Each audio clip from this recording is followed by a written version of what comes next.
வெண்ணிலாவோட மாமா விஜய் கிட்ட தயவு செஞ்சு நீங்க தாலி மட்டும் கட்டுங்க, மத்த எல்லா விஷயத்தையும் நாங்க பாத்துக்கிறோம். மீடியாட்களுக்கு இப்போ காவிரியை பத்தி நல்லாவே தெரிஞ்சிருச்சு. அதனால நீங்க அந்த பொண்ணு பிரச்சனை பண்ணுவாள்லாம் கவலைப்படாதீங்க.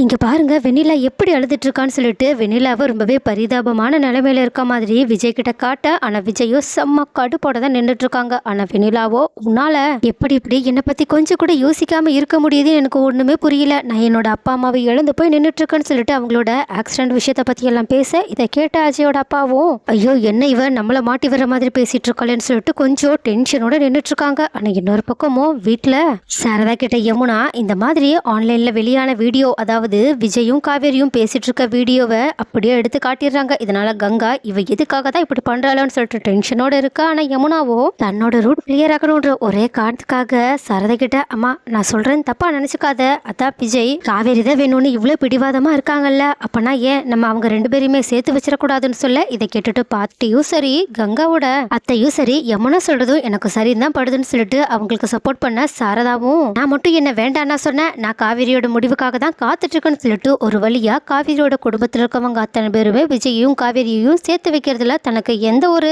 அப்ஜெக்ஷனும் இல்லைன்ற மாதிரி பேசிக்கிட்டு இருக்காங்க. ஆனா பொருட்காட்சியில உட்காந்துருக்க காவேரிக்கு கொஞ்சம் படபடன் வருது. அதனால அவங்க டென்ஷனோட இருக்கும்போது கரெக்டா அவங்க கூட வேலை செய்யறவங்களும் இந்த மாதிரி வெண்ணிலா ஒரு வேளை தன்னை விஜய் மட்டும் கல்யாணம் பண்ணிக்கலனா தான் தற்கொலை பண்ணிப்பேன்னு சொல்லிட்டு விஜய நேரடியாவே மிரட்டிட்டு இருக்க விஷயத்த காட்ட, இதை பார்த்துட்டு பதறி போன காவேரியும் இவர் என்ன இங்க போயிருக்காரு, ஆபீஸ் தானே போவாருன்னு நினைச்சிட்டு சொல்லிட்டு இப்ப விஜய் என்ன பண்ண போறாங்கன்னு சொல்லிட்டு பதட்டத்தோட இருக்க. ஆனா அங்க கோவில்லையோ வெண்ணில என்னதான் மிரட்டினாலும் காவேரிக்கு துரோகம் பண்ண விஜய் ஒரு துளி கூட யோசிக்காம இருக்காங்க. இதை பார்த்துட்டு வெண்ணிலாவோ கதறி அழுதுகிட்டு இருக்க. இதை பார்த்த அஜயும் இப்போ நம்ம இந்த உண்மையை போட்டு உடைச்சாதான் சரியா இருக்கும்னு சொல்லிட்டு ராகினியும் அவங்களோட அப்பா பசுபதியும் சொல்லி கொடுத்த மாதிரி வெண்ணிலாவோட அப்பா அம்மாவோட சாவுக்கு விஜய் தான் காரணம், விஜய் சொல்லி தான் அவங்களுக்கு ஆக்சிடென்டே நடந்துச்சுன்னு சொல்லிட்டு ஒரு மிகப்பெரிய பொய்ய உண்மை மாதிரி போட்டு ஒடிக்கிறாங்க. இதை கேட்டுட்டு விஜய் செம்ம அதிர்ச்சியில இருக்கும்போது அதை விட பேரதிர்ச்சியில வெண்ணிலாவும் ஷாக்ல உறைஞ்சு போய் நின்னுக்கிட்டு இருக்காங்க. சோ கைஸ் இதுக்கப்புறமா விஜய் என்னதான் பண்ண போறாங்க, விஜய் தான் நிரபராதின்றதை எப்படிதான் நிரூபிக்க போறாங்க,